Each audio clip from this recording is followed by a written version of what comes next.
Good morning from beautiful Brisbane, Australia, and welcome to Complex PTSD TV. My name's Linda and I'm your certified trauma recovery coach. Welcome to this episode where we're going to talk about common traits of toxic parents. Now, the reason why we want to talk about this subject is because for us growing up, there can be their behaviours which are our normal, okay? So when their behaviours are our normal, it takes a bit to wrap our mind around the fact that, no, this is not normal, and what it's caused to, like germinate inside of me, like the wound that happens, is something that I need to address. So as we go through the list, I don't want you to feel like, oh, this is such a bad thing. I want you to go, oh wow, I'm really gaining some deeper awareness and understanding that what my parents did when I was a child has impacted me significantly. And now that I know and I understand that that's not normal, I can go and address, whatever's happening for me. And this is the thing with complex PTSD. Everyone takes it on differently. We all have different generational hand-me-downs as well.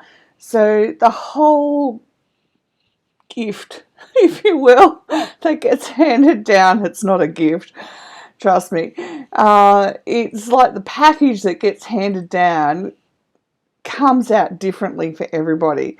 So for me, not having a mum who was able to love me in the way that a mother did turned my life around, in that when I had my kids, I would do whatever it took to make sure that they had what they needed and that they were taken care of. Like, they were a really big priority in my life. And I know that I'm not the only one, that when we come out of these situations, we're so adamant that we're not going to treat our children like we were treated. My mum didn't do that. She came out of her own hell from her mother, and for whatever reasons, it didn't happen for her when it came to being a mother to me. And that's okay, because the toxicity cost her life. Which is a whole other subject which I'm going to go into. I'm in the process of putting together another video for you about all the science behind our lack of health, all right? And part of it is that the science has been around since 1986 about how all of our adverse childhood experiences, our ACEs, impact us internally. But it's only just now, like very recent times, that the medical fraternity are actually beginning to pick up the ball. Now, the impact on people my age means, or people older than me as well, it means that they haven't had the correct kind of care that's been necessary. Now, there's a lot of work being done in the field with children, but unfortunately, so that the children that are getting all the attention now with the different teachings and so much more, they're going to grow up to be healthy adults and go on and have healthy kids. But meanwhile, there's several generations in between where none of us have had healthy upbringings. And I was just talking to a friend of mine in England this morning, and they were saying how one guy, his wife said, how did she phrase it? He's emotionally constipated. And I said, yeah, that's because for generations we haven't been taught to recognize our emotions. Our parents didn't talk about it. And even as I was listening to this doctor the other day, he said, back in 1986, it was a case of, good, proper people don't talk about things like that. Heck, they don't talk about things like that even with people who go to university these days, and trauma isn't even part of their normal course. And these are the things that matter. These are the things that we need to be able to step up and talk about, because if we can't, then we're not going to have the change that we need for the generations to come. And the other side of it too is that we as parents have to be around for not just our kids but their kids, so that we begin a whole generational change as well. Okay, so one of the things that we can do to recognise when we've got toxic parents is recognise when we were made to feel not good enough. So for me in my life, it was coming home with A's, straight A's, or mostly A's and a B, and nothing would be said, and you still didn't feel good enough, all right? So part of that is that it's the emotional neglect. There's no emotional validation, no recognition that you even exist, that you've put in an effort. There was just nothing, all right? So those feelings are going to come about, and as an adult is what we have to do is work with them as well. So remember, there's two sides to this as well. It's not just the emotional side, it's the neuroscience that goes with it. And part of our brain, part of our basic part of our brain development is that we need to have a sense of self. And so when our parents are treating us as though we're not good enough or we don't exist, then we don't get to develop that part of our brain that says, we've got to have a healthy sense of self. And that leads to us being walked over as adults of, how many people do you know where we go and have chats where we've got to establish boundaries, we've got to learn what they are, we've got to work on them, all right? Now, that's just one part of what that causes. It's like this ongoing journey to become whole and healthy within ourselves so that we do have really good boundaries.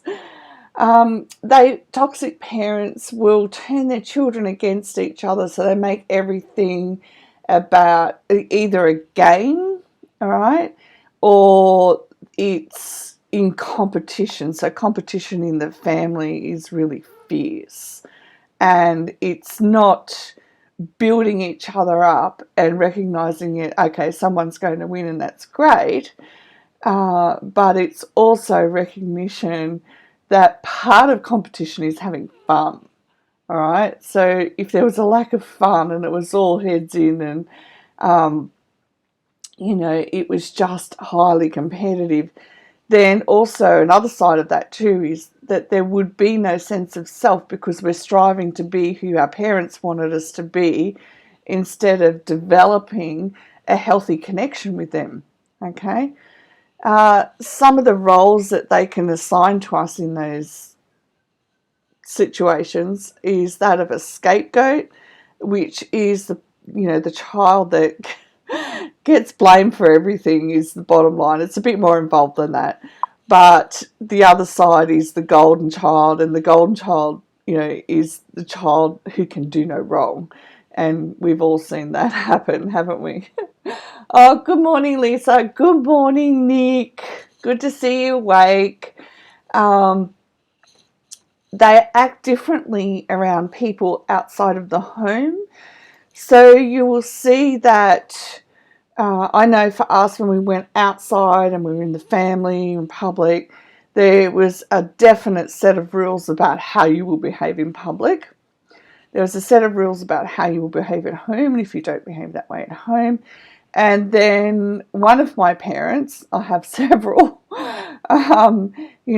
their thing when they got home that nobody ever saw was that they were a rageaholic. So just the car keys would go missing, so to speak. They were where they actually put them. But they'd just go off into this rage, wear the keys and blame everybody else. But they would never bring that kind of behaviour outside of the home. Oh, Hannah, the topic is common traits of toxic parents. So when you've got parents whose behaviour is different behind closed doors, it actually can put us in a situation where we spend our life walking on eggshells as well. Because as a child, trying to wrap our mind around how those dynamics work, because remember, our brain's still developing as well, it's not easy. Good morning, Susan. Okay, so toxic parents also have unhealthy emotional and physical boundaries. All right, so when you're looking at the emotional side, sometimes you get parents who just sit down and download all over you. And I'm talking about young children. I'm not talking about your adult children. This is they treat their young children like the adult. So in my family, I was the adult, so I was the young mum to my brother. So I was always expected to take care of my brother when there was not an adult around, or if there was a problem at school. Even in the young years, they would come and get me out of class to come and sit with my brother while he was upset or whatever was happening at that time. So you can be forced to grow up quickly when adults expect you to be there emotionally at an age that's beyond your actual years. Physical boundaries, I think they're pretty well known these days. So, inappropriate touch, sexual abuse, there's a whole spectrum of no physical boundaries. And also, even to the point of when you go into your family and, great Aunt Sue that you haven't seen for decades wants a hug, and, the kids haven't seen her for decades and they don't want to hug her. And this happened with my kids. And I don't have a great Aunt Sue, and neither do they, but it was a family member who they didn't know, hadn't seen. But the family rules are this expectation of the children should walk in and greet them and hug them and everything. And my kids were raised to be autonomous and make those decisions for themselves. And I wasn't going to force them to hug somebody they don't know. I mean, that's what are they teaching them? But because they didn't, then I'm perceived as being a bad mother because I didn't enforce it, and I won't. And it's all these non-verbal messages that the people give you. It's the looks that they give you, like, what's your problem? Why won't your kids do the right thing? And for those generations, it's a big thing if the kids don't fall into line and give the hugs and the kisses, to the great aunt and uncle, that they just don't want to be touched. All right, so that's toxic. That's a toxic thing to do, to make your kids touch or be touched by somebody that they don't want to. All right, it's their body, and they don't have to live by these family rules that make them feel uncomfortable. I get very adamant about that, by the way. I feel really strongly that the kids were old enough to make their own mind up. Okay. Toxic parents have no genuine interest in their kids' needs, their emotional needs. They never sit down and talk to their kids. They don't communicate with their kids. They just tell their kids what to do, and that's it, and it's expected of them. They don't care about their kids' accomplishments. They expect their kids to organise everything themselves. They don't want to be involved in whatever their children are doing. It's really hard, and emotional neglect is a recognised form of abuse, by the way. That's right, Nick. You're absolutely right. Kids got a decent sense of good and bad people, and they did, and my kids really did. So, and Nick is one of my kids. He's an adult now, but they did. They had a really good sense of who was a good and decent person, and, he was a bit on the creepy side. Toxic parents, they mock, belittle, get angry when a child tries to stand up for themselves, and not even as a child. as an adult, you're not allowed to have your own opinion. You're not allowed to speak up and say even, well, what about looking at it this way? All right, I call it you're expected to toe the party line. It's like, you know how politics, everybody toes the party line. This is the party line. This is what we're going to vote for. This is how we're going to perceive it. This is what we believe, and this is how we behave. Well, that happens in families too. You're expected to toe the party line. And if you step outside of that, then you're usually not welcome until you learn to not dispute what's going on or have an opinion as an adult. And that's not on. Okay, you're an adult. You're entitled to explore life, be curious, and have an opinion, and to work through what's going to work for you and what's going to work for your kids, what's going to work for your life. And you're entitled to have adult conversations, as those that follow me know. We have raw and real conversations about what's happening. And I want to give you a little bit of insight too. I've had someone come into my life recently as a friend, and we already had raw and real conversations about what are our boundaries, what do we want to do when we want to talk about things that have triggered us, or how do we want to manage those conversations. And they're the kind of people that we need to have in our lives that are prepared to have a genuine conversation about what our boundaries are, what our personal boundaries are, and how we can address it. And I really like we came up with, we can ask each other if we want to talk about something, and then the other person has the right to say, look, I'm sorry, I don't have the bandwidth for that today. And that the bandwidth simply means I don't have the capacity to sit and listen to what's triggered you today or what's testing you today. We had a couple of different levels. So, or what's tricky for you today. But if I have the bandwidth, then yeah, sure, I can talk about it.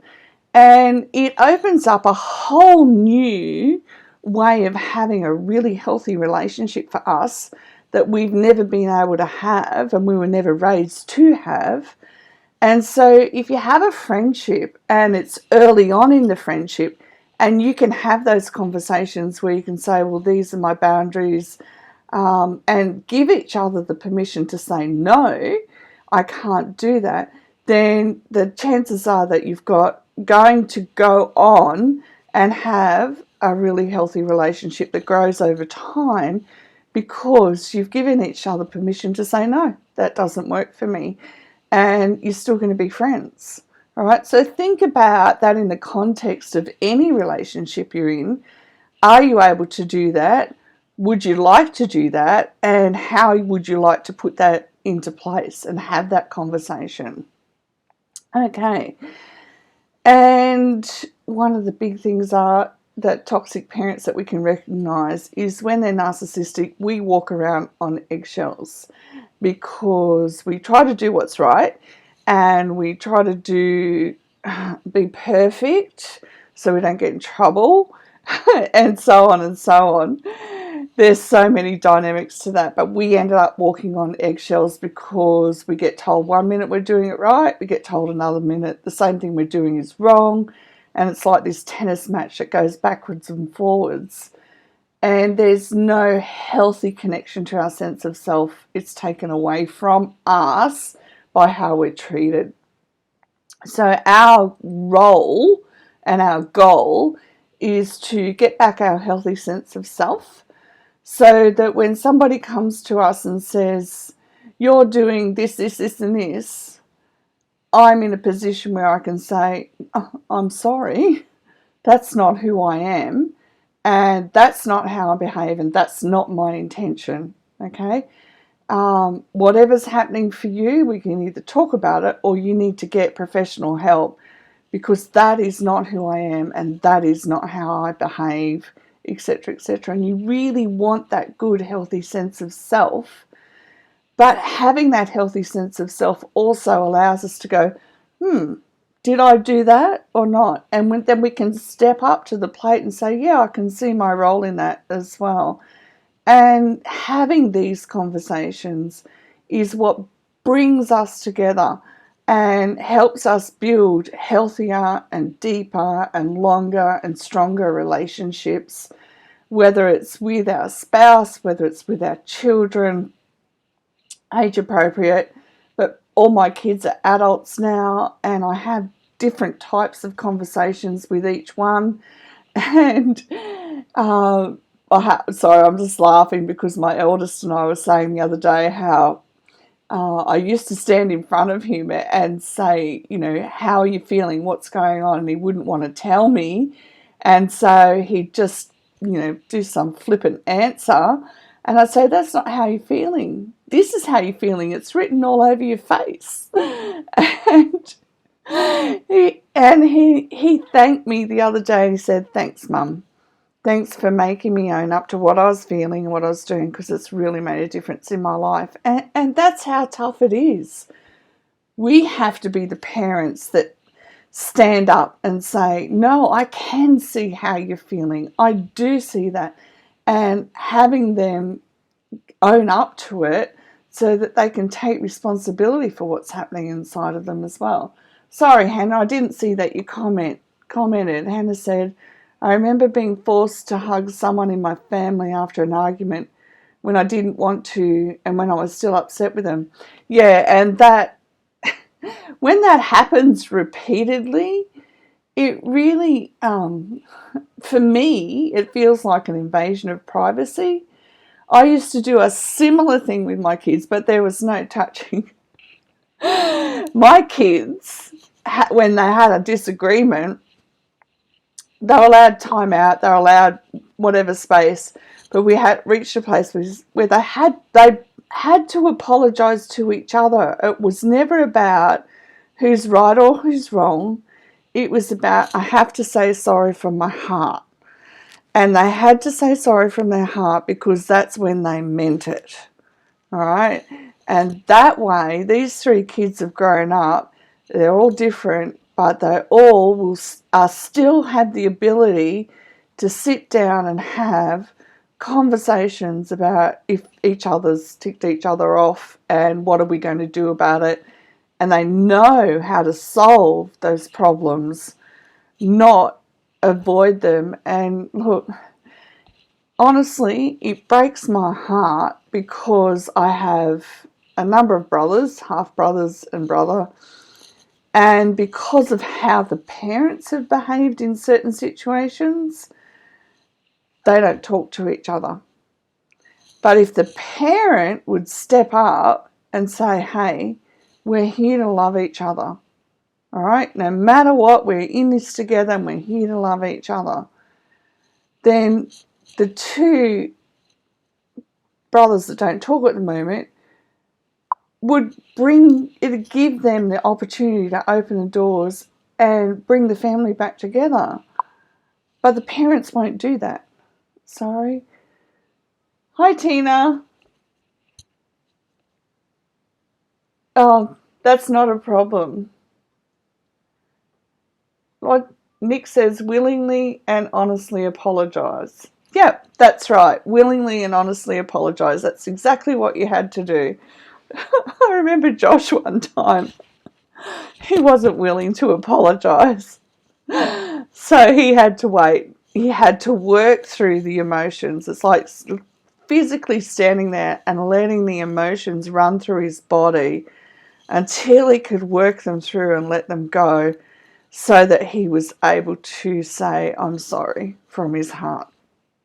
But he did it. He did it. And, we've had lots of those conversations over the years. And, because of that, as they've grown up, my kids are then able to say to me, hey, Mum, we can see you doing this. How about you change that? And I'm open to that because we can't see everything about ourselves. So it's really important that we are open to some feedback as well. Mark says, I grew up with parents who worshipped evil and I have horrible issues with boundaries. Mark, there's a book by Cloud and Townsend, Doctors Cloud and Townsend, called Boundaries, and it's just brilliant. Nick says, now Nick's my son, for everybody who's new, Nick's my son. He's headed for 22. He said it hurt in the pride a lot, knowing we were in the wrong. Yeah, that's right, but if we can put the pride aside, we can remember that we're here to love each other. And we do. We love each other incredibly. Okay, so take all the information, pick one thing that stands out the most for you, all right?